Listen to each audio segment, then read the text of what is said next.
EBS 평생학교 시청자 여러분 안녕하세요. 반갑습니다. 저는 정형외과 전문의 김범수라고 합니다. 정형외과 중에서도 발과 발목을 세부 전문으로 보고 있습니다. 이번 영상에서는 발의 여러 가지 증상에 대해서 설명을 좀 드려보려고 해요. 발이 아프신 분들 굉장히 많으시죠? 아마 지금 보고 계신 분들 중에서도 발의 여러 가지 증상을 갖고 계신 분들이 많이 계실 텐데요. 제가 발에 나타나는 대표적인 증상에 대해서 왜 그런지, 그리고 어떻게 해야 되는지, 또 병원을 가야 되는지, 어떤 때 병원을 가는 게 좋은지 등에 대해서 말씀드리도록 하겠습니다. 네, 먼저 가벼운 증상부터 다뤄보겠습니다. 가장 먼저 발에 피로가 자주 느껴진다라고 하시는 분들이 계세요. 예전하고 비슷하게 생활을 했는데 발이 쉽게 피곤한 것 같고 간혹 발에 쥐가 나는 것 같다라는 분들이 계신데요. 이런 증상들은 발의 근육이 약해져 있을 가능성이 높습니다. 발에도 근육이 있는데요. 그 근육들이 약해지니까 똑같이 걸었는데도 힘든 거예요. 그래서 피로를 느끼게 되고 그게 지나치다 보면 발이 쥐가 나는 겁니다. 그런 경우는요, 우리가 스트레칭을 많이 하고요. 그래서 발을 좀 부드럽게 풀어주고 발 근육 운동을 열심히 해서 발을 튼튼하게 만들어 주시는 게 좋습니다. 자, 다음으로 발에 여러 가지 통증을 호소하시는 분들이 많은데요. 그 부위에 따라서 다양한 원인들이 있습니다. 가장 흔한 원인은요, 발 뒤꿈치가 아프다라는 분들인데요. 전형적으로 아침에 일어나서 침대에서 일어나서 처음 몇 발자국 걷기 시작할 때 발 뒤꿈치가 아프다, 때로는 발 중앙 부분이 아프다라는 분들도 계시고요. 또는 이렇게 오래 앉아 있다가 일어나서 갑자기 딱 걷기 시작할 때 몇 발짝 걸을 때 발 뒤꿈치가 아프다라는 분들이 많이 계세요. 조금 걷다 보면은 좀 괜찮아지는 것 같은데 하니까 넘어가는데요. 하루 종일 또 많이 걷고 나면은 또 밤에 발이 많이 아픕니다. 이런 경우는 전형적인 족저근막염의 증상인데요. 발 아픈 원인의 가장 많은 원인을 차지하고 있습니다. 족저근막염의 가장 흔한 원인은요, 무리를 해서인 거예요. 발을 너무 혹사시킨 거죠.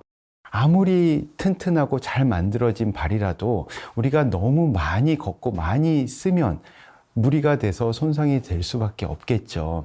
그런 경우라면은 기본적으로 휴식을 취하고 활동을 좀 줄여주셔야 돼요. 만보 걷기 같은 거 하지 말고 걷는 것도 일상생활을 위해서 걷는 거는 어쩔 수 없지만 일부러 운동을 하려고 많이 걸으시지 말고요. 휴식을 좀 취해 주세요. 그러면 우리 몸에는 자연적인 치유 기전이 있거든요. 그래서 어느 정도의 손상과 염증은 가만히만 두면 저절로 낫게 됩니다. 그리고 발에 좋은 신발을 신으셔야 돼요.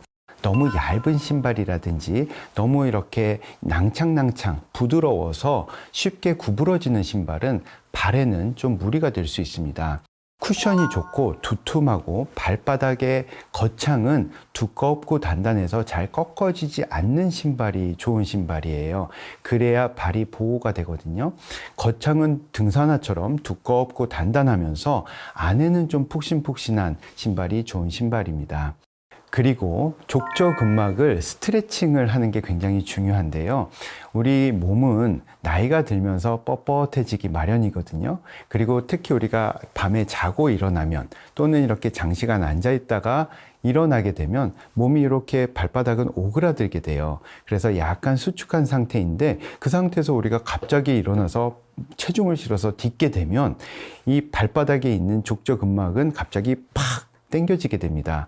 그러면서 가장 취약한 부분에서 조금씩 찢어지고 미세하게 파열이 생기고 염증이 생겨서 아프게 되는데 그게 바로 족저근막염이에요. 그래서 우리가 너무 뻣뻣하지 않도록 부드럽게 만들어줘야 되는데 그게 바로 스트레칭 운동입니다. 그 다음에 풋코어 근육 운동도 중요합니다. 발에 있는 잔 근육이 있는데요. 그런 근육들이 약해지면 족저근막이 그만큼 힘들어지는 거예요. 그래서 스트레칭만 해서는 안 되고요. 이 발바닥에 있는 여러 가지 잔 근육도 튼튼하게 해주셔야 족저근막에 무리가 가는 것을 줄여줄 수가 있습니다. 다음으로 발바닥이 얇고 쭈글쭈글해지는 경우들이 많이 있어요. 그래서 실제로 이렇게 만져보면 살이 도톰하게 있어야 되는데 그렇지 않고 막 뼈가 만져지는 경우들이 있거든요. 어르신들 많은 경우 그렇습니다. 원래 우리 발바닥에는요, 지방 패드라고 두툼하게 1cm 정도 지방 패드가 있어야 돼요. 그게 우리 몸에서 쿠션 역할을 하는 겁니다. 그런데 지방은요, 우리가 나이가 들면서 조금씩 빠질 수밖에 없거든요. 우리가 얼굴에 주름살이 생기는 게 왜 그래요? 피부 밑에 있는 지방이 쪼그라들어서 위축이 돼서 피부가 접히면서 주름살이 생기는 거거든요. 발바닥도 마찬가지예요. 1cm 정도 쿠션이 원래는 있어야 되는데 그게 쪼글쪼글해지니까 쿠션이 없죠. 그러니까 걸을 때 그 충격을 흡수하지를 못해서 그 충격이 그대로 위로 뼈, 관절, 족저근막 이런 데로 다 가는 거예요. 그러니까 아픈 건데 이런 경우는 병원에 가도 답이 없습니다. 병원에서 우리가 특별히 치료해 줄 수 있는 방법이 지금은 없어요. 그래서 이런 경우라면 병원에 가시지 마시고 실내에서도 쿠션 좋은 슬리퍼를 신으시고요. 쿠션 좋은 신발을 신으세요. 그리고 실리콘 패드 같은 것들도 있거든요. 그런 쿠션을 사용하시는 게 좋고요.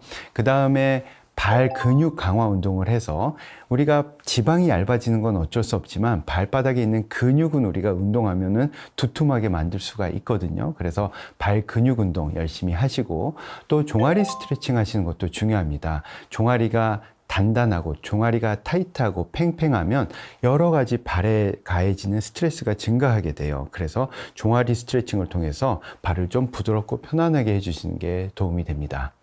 다음으로 발이 시리거나 차갑다라고 느끼시는 경우들이 많은데요. 우리가 이런 증상은 혈관의 문제이거나 신경의 문제인 경우가 많아요. 먼저 혈관의 문제인 경우를 살펴보면 이런 증상이 갑자기 심하게 나타나는 경우도 있습니다. 갑자기 발이 차갑고 시려우면서 통증이 오는 경우는 응급 상황에 해당이 돼요. 발로 가는 혈관이 혈전 같은 걸로 인해서 막히는 경우들이 있거든요. 그러면 갑자기 피가 안 통하니까 이런 경우는 급속도로 발이 괴사가 될 수 있습니다. 그래서 갑자기 발이 차갑고 아프다. 그런 경우는 빨리 병원에 가셔야 되고요. 병원에 가서 적절하게 우리가 막힌 혈관을 뚫어주면 피를 순환을 개통을 시켜서 발이 괴사되는 것을 예방할 수도 있습니다. 그런 게 아니라 서서히 발이 조금씩 시리다, 저리다 이런 분들은요, 말초 혈관이 조금씩 좁아져서 발끝으로 가는 혈액이 조금씩 부족해서 그런 경우들이 많이 있어요. 그런 경우에는 우리가 먹는 약으로 말초 혈관을 좀 확장시켜줘서 발끝까지 혈액순환이 잘 통하도록 약을 처방해 드릴 수도 있고요. 댁에서는 기본적으로 우리가 발을 따뜻하게 따뜻한 물로 조격을 한다든지 온수 목욕을 자주 한다든지 또 발을 자꾸 막 움직여서 근육 운동을 통해서 발로 가는 혈액순환을 증진시키는 것도 도움이 됩니다. 네, 다음으로 발이 화끈거린다, 저린다, 찌릿찌릿하다 라는 증상들 내지는 발의 감각이 좀 먹먹하다, 뭐 밀가루 반죽 하나 붙여놓은 것 같다 라는 증상을 호소하시는 분들도 많은데요. 이런 증상들은 발바닥에 있는 신경이 고장난 거예요. 말초 신경이 있잖아요. 발끝까지 우리의 감각을 느끼게 해주는 신경들이 있는데요. 이 신경들이 여러 가지 다양한 원인에 의해서 고장이 나게 됩니다. 그래서 그 신경의 감각이 떨어지면 둔하게 느껴져서 밀가루 반죽이 붙은 것 같다, 먹먹하다, 남의 살 같다 라는 증상을 호소하시는 거고요. 그런 증상은 사실 우리가 개선시키기가 좀 어렵습니다. 반대로 신경이 고장이 났는데 신경이 너무 예민해질 수도 있겠죠. 그러면 신경이 과도하게 자극을 받아서 막 찌릿찌릿하고 화끈거리고 그런 증상을 호소하시게 되는데요. 그런 경우는 우리가 신경약을 통해서 신경 전달 물질을 좀 줄여주는, 그래서 신경을 좀 둔해지게 하는 그런 약으로 증상을 완화시킬 수가 있습니다. 그 다음에 발에는 여러 가지 변형들이 올 수 있습니다. 대표적인 게 무지외반증이죠. 엄지발가락이 툭 튀어나오고 엄지발가락이 바깥쪽으로 휘는 변형인데요. 뿐만 아니라 새끼발가락 쪽도 휘고 튀어나오는 변형이 생길 수가 있고요. 작은 발가락들이 이렇게 갈퀴처럼 구부러져서 굳어버리는 갈퀴족지 변형 같은 것들도 생기기도 합니다. 이런 변형들은요, 발의 근육이 약해지고 또 평생토록 신발 안에 갇혀서 생기는 그런 변형들인데요. 병원에 온다고 해서 우리가 이미 생긴 변형을 고칠 수 있는 방법은 수술밖에는 없습니다. 병원에서 어떤 물리치료라든지 도수 치료를 통해서 이 변형을 낫게 할 수는 없어요. 그렇기 때문에 내가 너무 심해서 불편해서 수술을 해서라도 이걸 고쳐야 되겠다라고 생각이 있으시면 병원을 방문을 하시고요. 그 정도가 아니다라고 하면은 병원 가시기보다는 잘 관리를 하시는 게 좋습니다. 변형을 악화시키는 요소들 여러 가지, 좁은 신발이라든지 굽 높은 신발 같은 것을 피하시고 볼 넓은 신발 그리고 굽이 낮은 신발을 신으시는 게 좋고요. 종아리가 타이트하고 단축되어 있으면 발로 가는 스트레스가 증가하기 때문에 이런 변형들을 악화시키는 요인이 돼요. 그래서 종아리를 스트레칭을 시켜주시는 게 좋고요. 또 발에 있는 여러 가지 잔 근육들의 기능도 굉장히 중요하거든요.